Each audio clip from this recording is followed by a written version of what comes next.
थोड़ा सिखा दिखाते हैं क्योंकि कंसेप्ट इससे जुड़ा हुआ है। इसी गीता जी अध्याय नंबर 3 के, ये श्रीमद् भगवद गीता अध्याय नंबर 3 के आपको दिखाते हैं श्लोक 10 से लेकर 15। ये देखिएगा श्रीमद् भगवद गीता अध्याय नंबर 3 के और श्लोक नंबर 10। प्रजापति ब्रह्मा ने कल्प के आदि में यज्ञ सहित प्रजाओं को रचकर कहा था, तुम लोग इस यज्ञ के द्वारा, यज्ञ माने धार्मिक अनुष्ठान, शास्त्र अनुकूल वृद्धि को प्राप्त हो। यह यज्ञ तुम लोगों को इच्छित भोग प्रदान करने वाली हो। 11वें में कहा है, यज्ञ के द्वारा देवताओं को उन्नत करो और वो देवता तुम लोगों को उन्नत करें। इस प्रकार निस्वार्थ भाव से एक दूसरे को उन्नत करते हुए तुम लोग कल्याण को प्राप्त हो जाओगे।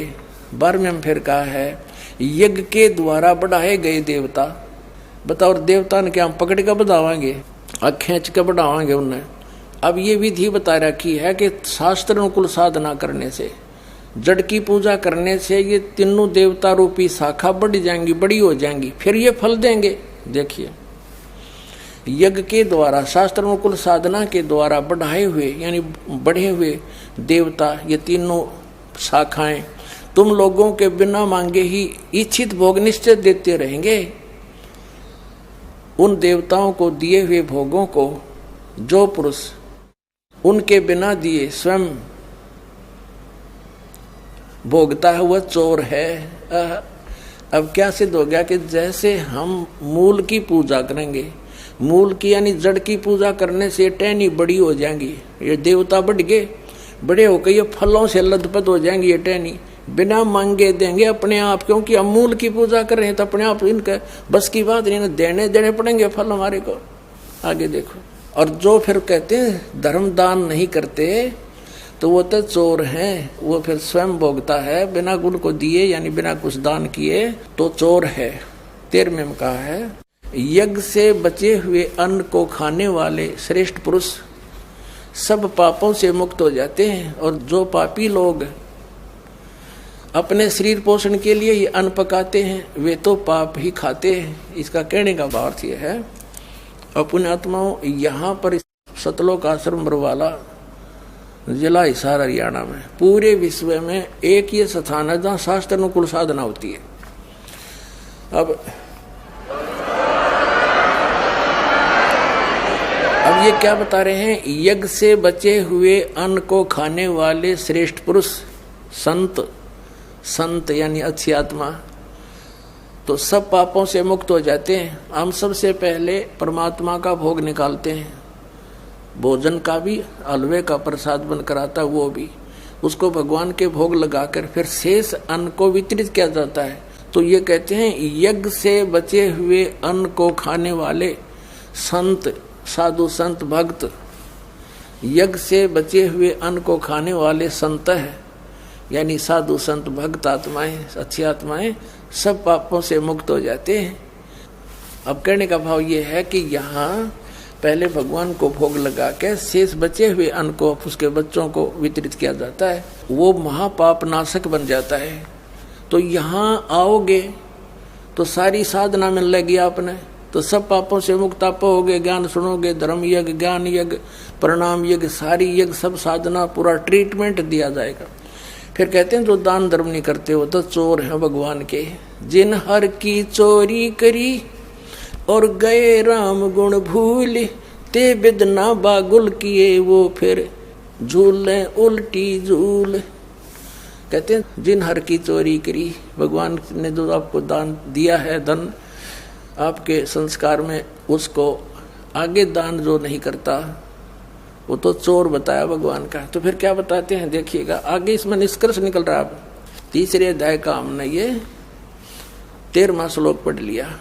यज्ञ से बचे हुए अन्न को खाने वाले श्रेष्ठ संत माने आप अच्छी आत्माएं सब पापों से मुक्त हो जाते हैं, और जो पापी लोग अपना केवल कमाया और खाया वहीं तक सीमित हैं वो तो पाप को खाते हैं। अब 14 और 15 में एक निर्णायक ज्ञान दे दिया। पहले इनका अनुवाद पढ़ाएंगे इंजीनियरों का, फिर समझ में आएगा। संपूर्ण प्राणी अन्न से उत्पन्न होते हैं, अन्न की उत्पत्ति वृष्टि से होती है, वृष्टि यज्ञ से होती है, यज्ञ इसका अर्थ शास्त्र अनुकूल कर्मों से जो होता है वो विहित कर्मों से उत्पन्न होने वाले हैं, यज्ञ यानी धार्मिक अनुष्ठान। और कर्म समुदाय को तो ब्रह्मो उद्भवम, इन्होंने ब्रह्म का अर्थ वेद कर दिया है। कोई बात हुई? ब्रह्म का अर्थ वेद कर दिया। ये लिखना था कि देखो हम यहाँ पर आए इस काल के लोक में, तो हमने कर्म करके ही मिलेगा, ना कति नहीं मिले। तो कहते हैं ये कर्म लगाए ब्रह्म ने बनाया विधान यहाँ का, और ब्रह्म की उत्पत्ति हुई परम अक्षर ब्रह्म से, उस परमात्मा से, सच्चिदानंद घन ब्रह्म से। इसका अर्थ तो ये है, लेकिन इन अज्ञानियों ने कुछ ज्ञान तो था नहीं, सारे उल्टे अडंगे अड़ा दिए। ये देखिएगा, कर्म समुदाय को तू वेद से उत्पन्न नहीं, ब्रह्म से उत्पन्न हुए, और ब्रह्म अक्षरम उद्भवम अविनाशी परमात्मा से, यहाँ ब्रह्म लिखना था, ब्रह्म ये काल अविनाशी परमात्मा से उत्पन्न हुआ जान। इससे सिद्ध होता है कि सर्वगतम ब्रह्म, सर्वगतम माने सर्वव्यापी परमात्मा, सबका मालिक, सदा ही यज्ञों में प्रतिष्ठित है। वो इष्ट रूप में पूज्य है, वही प्रतिष्ठित है सभी यज्ञों में, उसको इष्ट मानकर पूजा करनी चाहिए। इसका निष्कर्ष ये निकल गया। अब हम उस परमात्मा को इष्ट मानकर पूजा करेंगे तो हमारी शास्त्र अनुकूल साधना होगी। और इसमें कहा कि सारा जो शास्त्र अनुकूल साधना करने से हमारे शुभ संस्कार बनेंगे, ये भक्ति रूपी पौधा बड़ा होगा, ब्रह्मा विष्णु महेश के पास हमारे संस्कार जाएंगे, और ये बिना मांगे आपको देंगे, आपको बिना मांगे देंगे। जैसे फल लदपत हो गए टहनिया के, आप भी खाओ, रिश्तेदार भी ले जाओ, और पड़ोसी भी तोड़ ले जाओ, तो भी समाप्त ना हो। तो इतना इस प्रकार हमारा ये पूरा भक्ति क्रम पूरा होता है। तो हम आपको सबसे पहले परमात्मा ने कहा है कि तीनों देवा इन कमल दलों में बसे, ये ब्रह्मा विष्णु महेश, और प्रथम इनकी वंदना, और फिर सतगुरु उपदेश।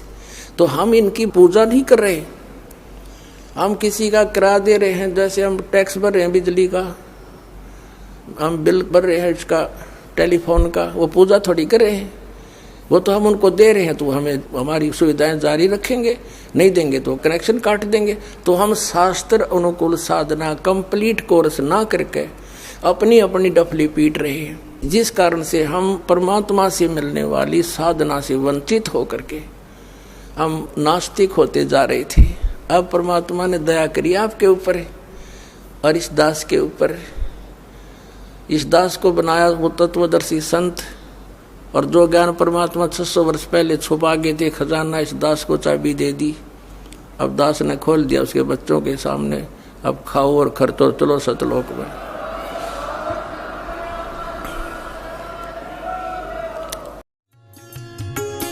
इन पुस्तकों का PDF नीचे डिस्क्रिप्शन में दिया गया है।